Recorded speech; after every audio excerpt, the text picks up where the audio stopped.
Hello and welcome to the Election Chaser, coming to you live from the National Tally Room in Canberra. I'm Craig Rucastle and I'm joined once again by the ABC's chief political commentator, Chris Taylor. Thanks, Craig. Good evening. And the ABC's election analyst, Julian Morrow. Well, with just 2 weeks to go now until the... Sorry, I should have done that earlier. Just 2 weeks to go until the close of polls. Let's recap on the current state of the board, Julian. OK, well, only one seat decided at this stage after Chris called Dobell for the Liberals. So this is how the chamber's looking currently. Oh, gee, the House hasn't looked that empty since Warren Truss gave his maiden speech. However, we should also note that Labor hasn't formally conceded Dobell yet. And for the sake of argument, let's put that back into play. OK, well, if we go back to the chamber, I'll just take Dobell out of play and you see that's one down for the Liberals. Still a lot of undecided seats there, so if we go to the overall board, yeah, look, on that, I'd say this election's still too close to call. You heard it here first on the Election Chaser. Election 2001, still too close to call. So, Chris, what do you think are the big issues that could swing this election? Well, I think the war continues to dominate, obviously. I mean, John Howard's campaign remains focused on his image as an international statesman. And I think his role in Afghanistan is now finally getting the international respect it deserves. I think the American is superpower. American is enough for Afghanistan. No need for Australia to join the soldier. Well, Labor's got its own problems, though, particularly with Shadow Treasurer Simon Crean, who proved once again this week just how out of touch with public opinion he really is.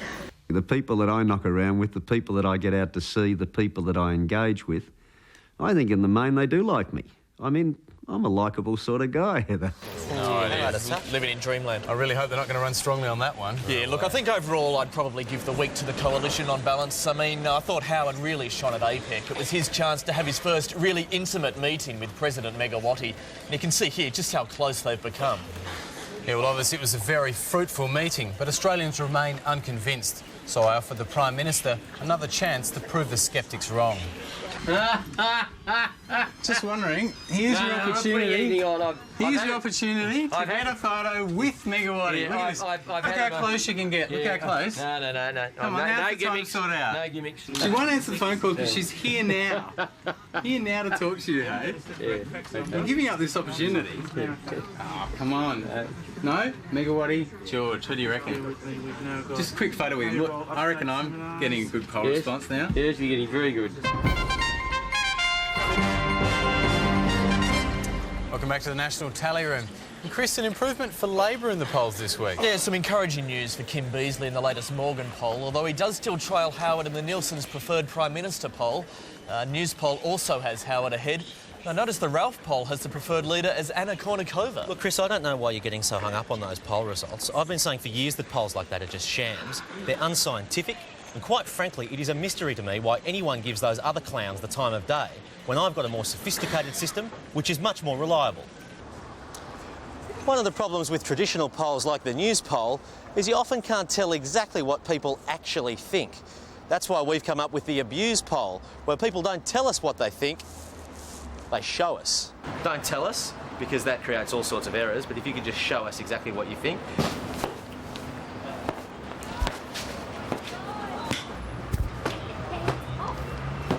Be silent, be silent, Philistine, be silent, be silent, be silent.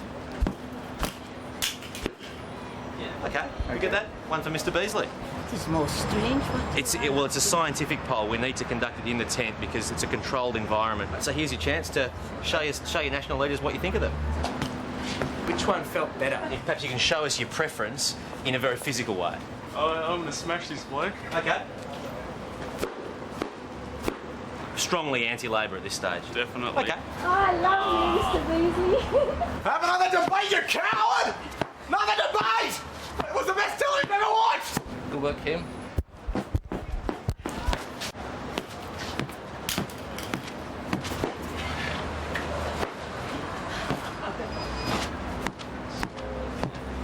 You get that? Unambiguous. Sure. OK. That's a vote for Mr Beazley. I want to knock his head off. Give John a kiss.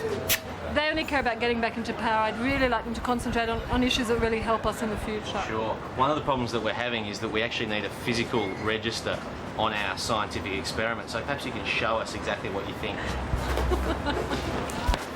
What Beazley really needs is a good nipple crip. That's what he needs. That's what he needs. So I won't hug Kim, Yep, but John can get it there. Where are they? Clearly they're not there. Awesome. They're trying to do a public service, and I don't think that taking something like that and giving one of them a whack is appropriate. A lot of people have been saying this is a public service, actually. Do you feel better after that? Yes, I do. Here is a message on behalf of the Australian Labor Party. Kim Beazley stands for turning away boatloads of refugees, just like John Howard. Kim Beazley stands for Australian troops fighting in Afghanistan, just like John Howard. Everything that the Prime Minister has said goes for me too. That's what I stand for. Written and authorised by Kay Beazley in close conjunction with the Liberal Party. Well, yesterday, of course, the Liberals had their official campaign launch in Sydney. It was a big day, and our man Chaz Licciardello was there. I'm down here at the Liberal Party launch because basically I love the Liberal Party and I love the fact they support small business. So here I am trying to make a quid on their inevitable victory because let's face it, we all know it's going to happen. I've got just the merchandise to celebrate. The Tampa in a bottle. All your Christmas islands will come at once with this one. G.I. John.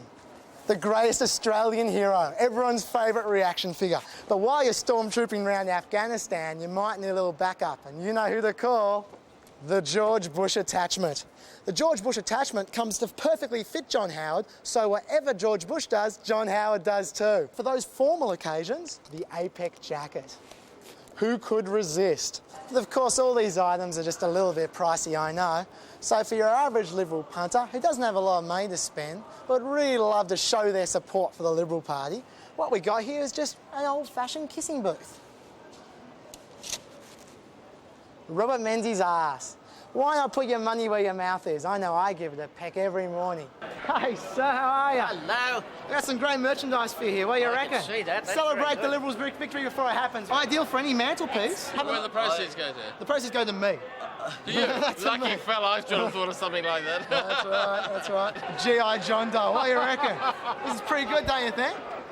It's magnificent. Are you going to be the last Liberal without a G.I. John doll? G.I. John better doll. with your time instead of criticising the Liberal Party and go and do something productive. I'm just trying to make a quid. It's just a struggling small business. Waste of time. Get a life. Why do you think you've got to take this thing? You got kids? Kids will love it. Start handing stuff around like that, you could finish up getting yourself hurt. Oh, why do you think that for, sir? Very easily. G.I. John. Yeah. Don't reckon that's cool? I reckon the kids will love it. He's keeping Australia safe. He absolutely is. Oh, so close, but still. Malcolm Fraser said life wasn't meant to be easy. Malcolm Fraser.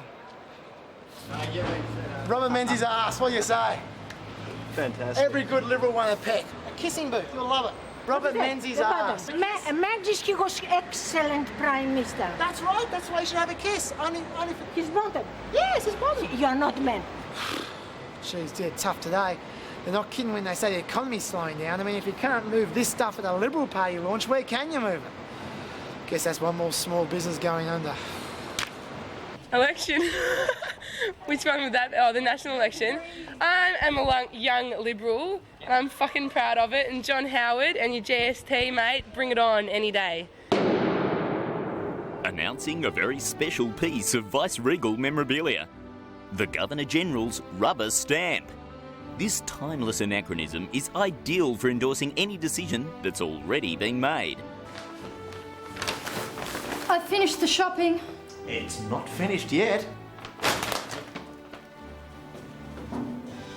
The Governor-General's rubber stamp is perfect for making a purely symbolic contribution to your household. I'll just play my part. You can give your assent to just about anything. What do you think? I'll ratify that. The Governor-General's rubber stamp. It's an offer not even Sir John Kerr could dismiss. Welcome back. We're in the National Tally Room where Australia's future hangs in the balance. And it's been another tricky week for the Democrats. Well, that's right. I mean, the leader, Natasha Stott-Despoja, found out this week that she doesn't relate to youth nearly as well as she thought. And then there was the controversy over their preference deal with the major parties. Yeah, that's right, in line with the Democrats' new policy of keeping the bastards in Parliament. Yeah, that's right. Now, I wouldn't mind having a look at more seats, Julian. Can we have a look at the seat of Afghanistan? Sure, I'll just bring that up. Afghanistan, obviously a new seat in this election. Well, it's a really crucial seat, isn't it? In fact, I'd suggest that whoever wins Afghanistan will probably take out the election. Yeah, and the war's really dominating as the big local issue over there. As you'd expect, look, the coalition polling very strongly. Well, they've poured an enormous amount of resources into the seat. I mean, 1,500 campaigners, millions of dollars. Yeah, it's going to be very hard for the coalition to lose that from here. And the fact is they've really got to win Afghanistan, don't they? Because it's now becoming clear they're not going to hold Indonesia. Can we just bring that up? Yeah, the Libs are having real trouble getting their message heard in Indonesia. They've pretty well given up on it, and I'm actually predicting that Indonesia will go to an independent on local issues. You're watching The Election Chaser live from the National Tally Room. This child has been abused. At just 4 months old, Amy was taken from the arms of her mother and kissed by a politician. Every election, thousands of young babies like Amy are cynically exploited for political gain. These babies need your help. Please call now. Together we can stop this needless slobber. The issues: leadership. Beazley and Howard are both very qualified wartime leaders. Kim Beazley was Defence Minister 11 years ago, during peacetime. John Howard has been a wartime Prime Minister for a month. Both have proven their leadership qualities by agreeing to follow whatever George Bush says.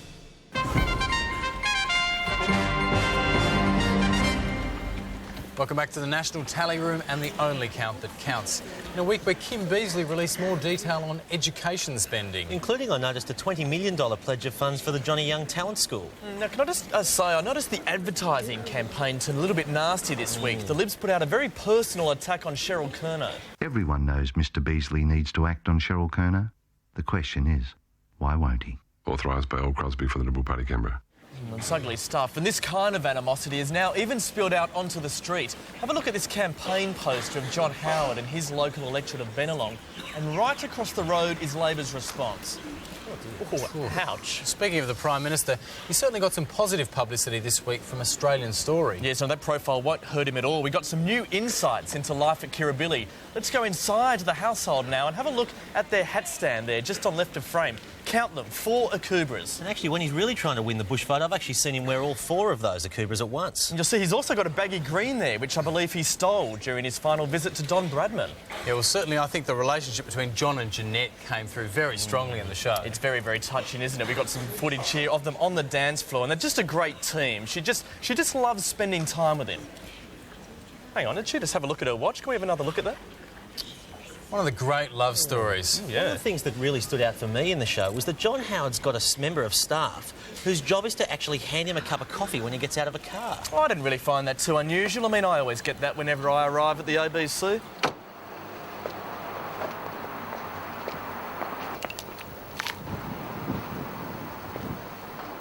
The recent tragic events in the United States continue to touch our world. The global community has been pushed close to recession. And unfortunately, Australia isn't exempt. Who will you trust to make the tough decisions? Who will you trust to keep us on a firm footing? John Howard, a vote for stability. Keep Australia in safe hands.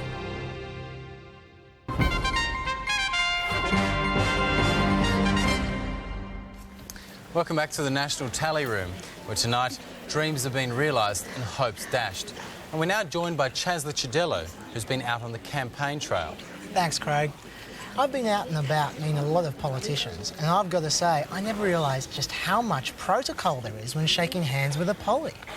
So I've compiled this list of do's and don'ts for when you bump into your favourite candidate. That was well done. See, a handshake is entirely appropriate. I've been supporting for a real long time. But at the 40-second mark, this is probably becoming a little inappropriate.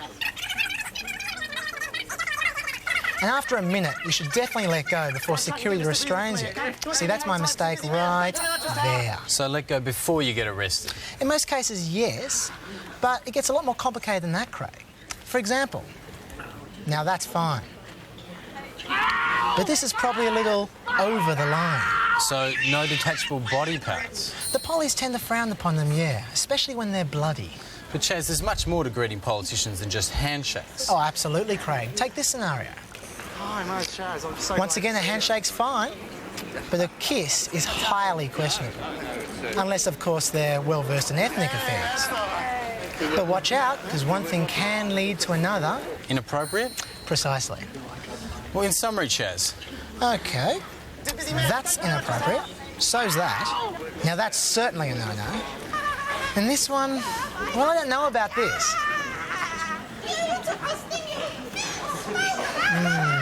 I'm leaning towards inappropriate. Thanks, Chaz. We now cross live to the Wentworth Hotel in Sydney, where the Liberal Party traditionally gathers on election night.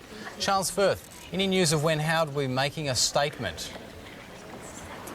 No sign of the PM as yet. I did speak to a doorman and he said that there was no indication that the PM would even turn up tonight.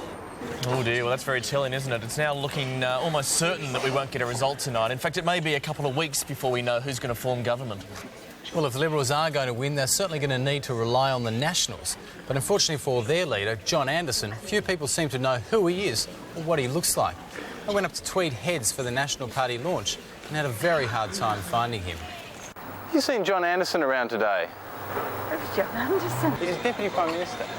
Of the country? Yeah, of Australia. You don't know what he looks like? No idea, mate. No idea at all. What does he look like? He's tall? Wears a suit. Wears a suit. Pretty nondescript.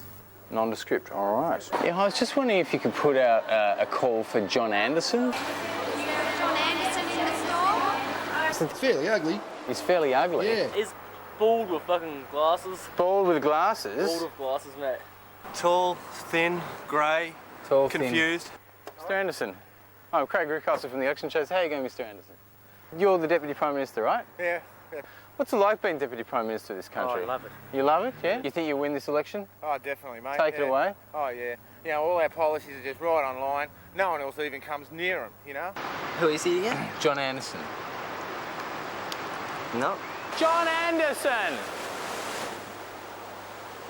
Is any of you John Anderson? It seemed no one knew what he looked like, so I decided to try the National Party launch. John Anderson is unquestionably committed and dedicated and devoted. No, what does he look like? Oh, to look like? Yeah, what does he look like? So he's popular with the ladies?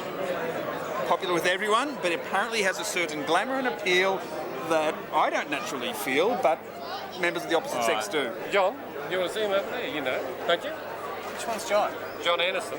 It's not that guy. No, that's not him. No, I didn't think so. No, look, that's some imposter we brought in. Yeah. Peter McGorrin said that wasn't John Anderson. No, that is John Anderson there.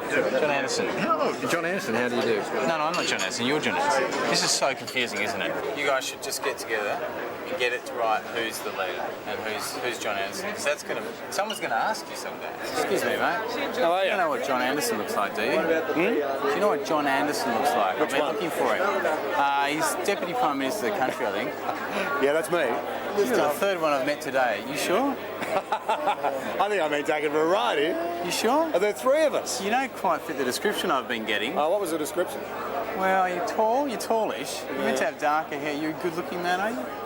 Look, I reckon you haven't been right. Then to me, all right. I'll tell you what. If you do see him, tell him Craig's looking for him, all right? Thanks anyway. Tell him Craig's looking for him. Craig's looking for him, all right? Yeah, all right. The issues: education. Liberal policy is to give more money to private schools because that's where their children are enrolled. The Labor policy is to give more money to public schools to help ease their guilt that they send their children to private schools too.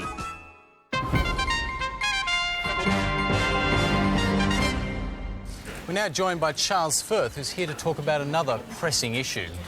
Thanks, Craig. I think it's fair to say that nowadays in most professions women are equally represented. Yeah, I'd go along with that. But in politics there's still a shameful imbalance. Women are outnumbered 3-1 in Parliament, and they have a lot to say about that. So I've compiled this special, in-depth report.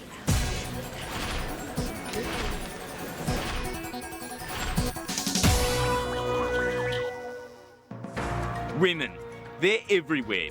In fact, 51% of the population is, you guessed it, women. I spoke to an expert in statistics. If this lemon meringue were our population, how much of it would be women? But if this pie were our parliament, how much would be women?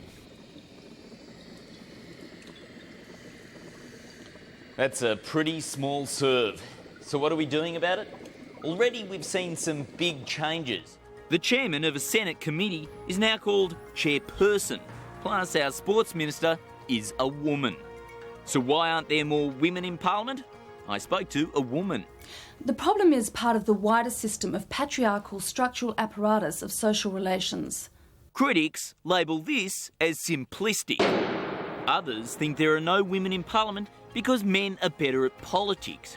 Yet our research suggests that a mediocre man can be easily matched by a mediocre woman. The sad thing is that the solution is so simple. Manners. It's time male MPs stood up for women's rights. Come on, fellas, give up your seats for the ladies. Maybe that way we can get more chicks in the big house. Tell you, I'm pretty happy. She hasn't changed from day one. She's had that smile on her face from the first day that I met her.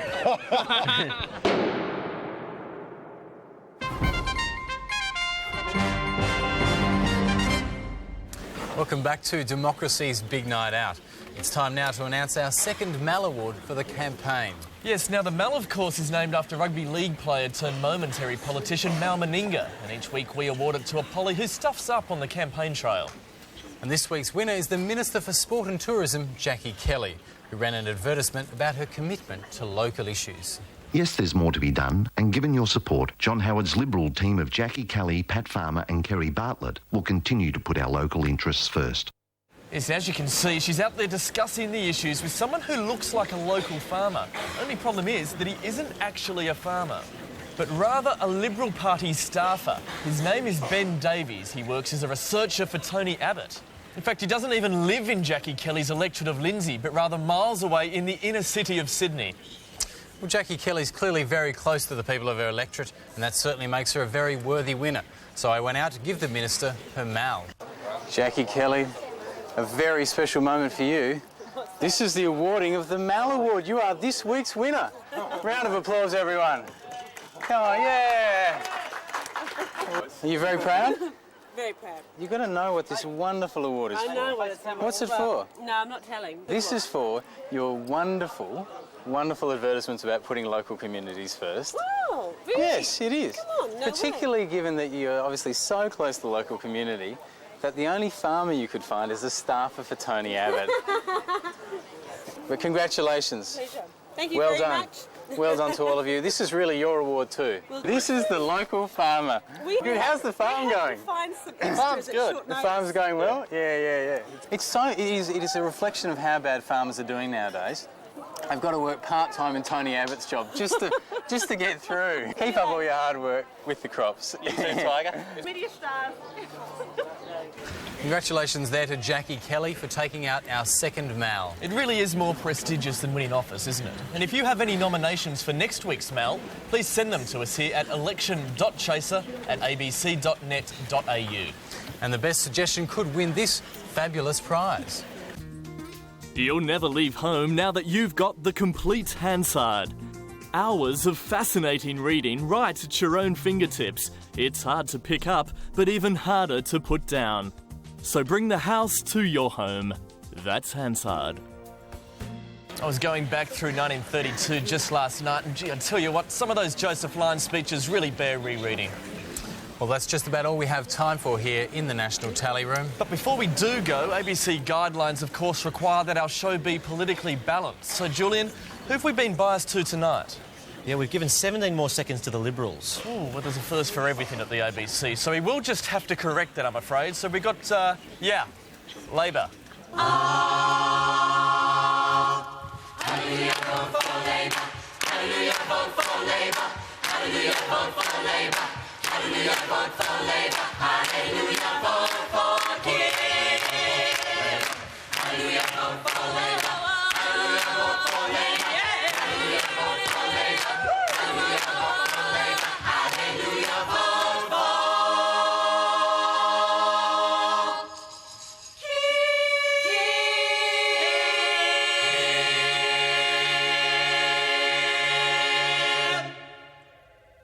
Once again, we're just waiting for the all clear from the ABC board. Yeah, well, Michael Kroger wasn't so keen, but the rest say it's fine. All right, well, join us again next week on the Election Chaser as we bring you all the results as they come to hand. We'll leave you tonight with more of that rare but satisfying vision of Bronwyn Bishop being accosted by a bumblebee. Good night. You're my honey bunny. Ah! Buzz, buzz, buzz, buzz. You're the bee's knees. Ah! How are you today?